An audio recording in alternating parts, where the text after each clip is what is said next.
इस वीडियो में हम बात करेंगे जो पूरा हमारा डायग्नोस्टिक स्पेस है, जिसमें डॉक्टर लाल पैथ लैब हो गया, थायरोकेयर हो गया, ये विजय डायग्नोस्टिक हो गया। उसमें हम मोटा मोटा एक दो कंपनी का ही बात करेंगे, लेकिन उन कंपनी का बात करेंगे जिनका सेल्स ग्रोथ ज़्यादा है, जिनका मार्जिन ज़्यादा है, जो मतलब पीछे कचरा का कंपनी है, जो मतलब लॉस कर रहा है या उसमें उतना सेल्स ग्रोथ नहीं है, उनका नहीं करेंगे। तो मोटा मोटा हम बात करते हैं। अभी इसमें दो रहता है, एक तो पैथोलॉजी, एक रेडियोलॉजी। जब भी हम किसी डायग्नोस्टिक सेंटर में जाते हैं तो जितना ब्लड टेस्ट हो गया, यूरिन टेस्ट हो गया, ये आता है पैथोलॉजी के अंडर में। और जितना सीटी स्कैन हो गया, एमआरआई हो गया, जो थोड़ा हाई मार्जिन प्रोडक्ट भी है, जिनका मशीनें बहुत महंगा आता है, वो आता है रेडियोलॉजी में।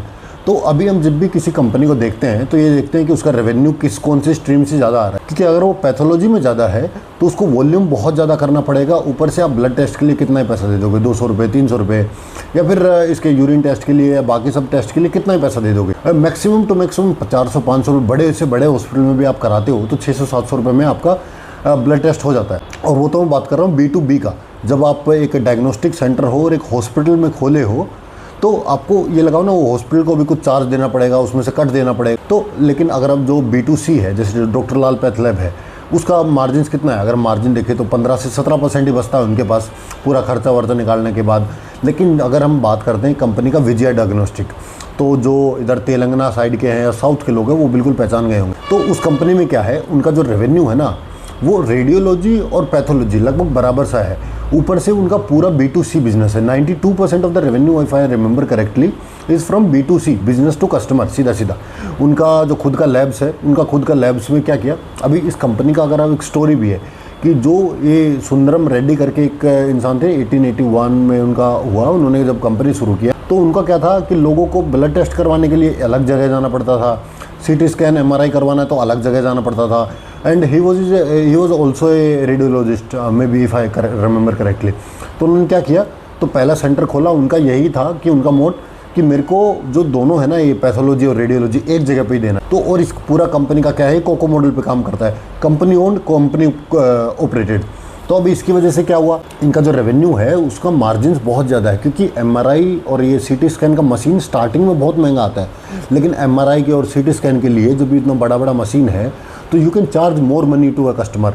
अभी देखोगे 3,500, 4,000, 5,000 हज़ार का CT स्कैन होता है, या फिर उससे भी ज़्यादा होता है। और मशीन तो आपको एक बार ही लगानी है, और ऊपर से पूरा जो सेक्टर है ना रेडियोलॉजी का, ये बहुत महंगा पड़ता है। एक तो आपको डॉक्टर नहीं मिलते हैं, दूसरा अगर ये जो मशीनें हैं ये बहुत महंगी होती हैं, 10-10, 15-15 करोड़ की मशीनें आती हैं। तो you can not go and create a chain of radiology chain, कि मतलब ऐसा डायग्नोस्टिक सेंटर बना दिए जिसमें वो भी है। जैसे थायरोकेयर देखोगे आप, थायरोकेयर क्या है, पूरा पैथोलॉजी का है, लेकिन वो क्या है, वॉल्यूम गेम खेलते हैं कि इस हॉस्पिटल में भी बैक एंड में कब बैठ जाएंगे, हाँ इधर एक अपना दुकान खोल लेंगे, उधर जितना भी वो आएगा ब्लड टेस्ट का, हॉस्पिटल उनको दे देगा, वो करते रहेंगे पीछे पीछे। इसीलिए अब देखोगे कि उन्होंने अभी अफ्रीका में और तंजानिया में भी एंट्री ले ली है, उधर का भी हॉस्पिटल में क्या है, ब्लड टेस्ट वगैरह ये सब चालू कर दिया है। तो उनका जो वॉल्यूम ग्रोथ है वो बहुत ज़्यादा है, उसकी वजह से जो उनका EBITDA मार्जिन है वही 15-17% के आसपास है। लेकिन उसको अगर आप कंपेयर करो विजय डायग्नोस्टिक से, विजय डायग्नोस्टिक का like if I remember correctly पूरा 43.2% का मार्जिन है। ये लगाओ कि लगभग 3 गुना। ऐसा क्यों है, क्योंकि वही CT स्कैन और इनका जितना भी सेंटर है ना हब एंड स्पोक का, उसमें CT स्कैन और MRI का मशीन आपको ज़रूर मिलेगा। उनका जो MRI से, ये जो रेडियोलॉजी से जो रेवेन्यू आ रहा है उसमें मार्जिन बहुत ज़्यादा है। और अभी उन्होंने क्या किया है, ये नया स्टेट में जाना शुरू कर दिया है, कोलकाता हो गया और पूरा West Bengal, actually not Kolkata, West Bengal, क्योंकि तेलंगाना पे उनको अपना सा पूरा जो डिपेंडेंसी है वो कम करना है, रीजनल। तो इन बिज़नेस में एक तो क्योंकि जो पूरा अर्निंग का आप वो लगाते हो ना कि इतना रेवेन्यू आएगा, इतना पैट मार्जिन है, even PAT margin are like north of 20%। और जो कि अगर आप कंपेयर करोगे पिछले 6 क्वार्टर से इट कंटिन्यूसली इंक्रीज़ कर रहा है। Even EBITDA margin are increasing, even PAT margin are increasing, और उनको ऑपरेटिंग लेवरेज भी मिल रहा है ना। अगर एक बार आपने मशीन डाल दिया तो उसका ऑक्यूपेंसी जो है, उस पर जो फुटफॉल है, जितना पेशेंट आ रहा है वो भी तो इंक्रीज़ हो रहा है ना। और ऊपर से इनका अभी से नहीं है, लगभग 150 साल से इनका कंपनी है, तो उस पर इनका जो जनता के बीच में वो भी बन गया, एक ट्रुथ हो गया या फिर कुछ हो गया, ये लगाओ कि एक रिश्ता सा भी बन गया है, जिसकी वजह से लोग विश्वास कर पाते हैं, या फिर हॉस्पिटल भी उनको रेफ़र करते हैं उन पे। तो मेरा जो बाकी है, डॉक्टर लाल पैथ हो गया, उनका भी इतना नहीं है, शायद 10-12% रेडियोलॉजी है, बाकी पैथोलॉजी है। थायरोकेयर हो गया, वो तो पूरा B2B पैथोलॉजी में ही है। और भी मेट्रोपोलिस है, उसको थोड़ा बहुत कंपैरिजन मान सकते हैं, लेकिन उनका भी बहुत कम है अभी रेडियोलॉजी में। और कल को आप एंट्री बैरियर इनमें इतना है कि आपको बहुत ज़्यादा केपेक्स चाहिए। और अर्निंग मोमेंट का तो मतलब इसमें आप टिट्टो ये लगाइए कि इसमें ऐसा नहीं है कि कल को किसी ने कुछ कर दिया तो एकदम से पूरा अर्निंग चूस जाएगा, अर्निंग चला जाएगा, ऐसा नहीं है। एक प्रिडिक्टेबिलिटी ऑफ अर्निंग जिसको बोलते हैं वो इस बिज़नेस में बहुत है। इसीलिए जो इसका पी है विजय डायग्नोस्टिक का वो भी नॉर्थ ऑफ 70-75 आपको मिलेगा। इसीलिए इनका पैग रेशियो भी आपको 2.53 के आसपास मिलेगा, क्योंकि इसमें जो प्रिडिक्टेबिलिटी ऑफ अर्निंग है ना बिज़नेस में बहुत तगड़ी है। लेकिन व्हाट आई एम सेइंग कि जब भी आपको एक एंट्री का मौका मिले, ये कल को हमारा कोई मिनिस्टर जैसे ज्वेलरी स्टॉक में इसने बोल दिया, कल को ऐसा कुछ बोल दे या फिर कुछ ऐसा हो जाए जिसकी वजह से स्टॉक गिर जाए, तो you should look into the diagnostic space. क्योंकि ये ऐसा है ना, वो हमारे यहाँ बोलते हैं कि सुनार जो है सुई का भी मुनाफा लेता है हर चीज़ में। तो वही है कि आपको बस यही देखना है कि ये जो सेक्टर है इसमें कैसे देखना है, एक पैथोलॉजी और रेडियोलॉजी अलग क्यों है, मार्जिन्स वाई विजय डायग्नोस्टिक है वो हायर मार्जिन्स, उनका quality of business doctor Lal path से ज़्यादा क्यों है, why it is more important and more niche than other companies. तो इन बिज़नेस को आप ऐसे ही समझेंगे कि एबिटा मार्जिन्स आप समझिए ना लगभग 3 गुना है, 3 गुना पैसे ये अपने पास रख पा रहे हैं compare to other companies who are working in the same field. And again this is not a this is not a recommendation video and no you should take any recommendation from me specially financially.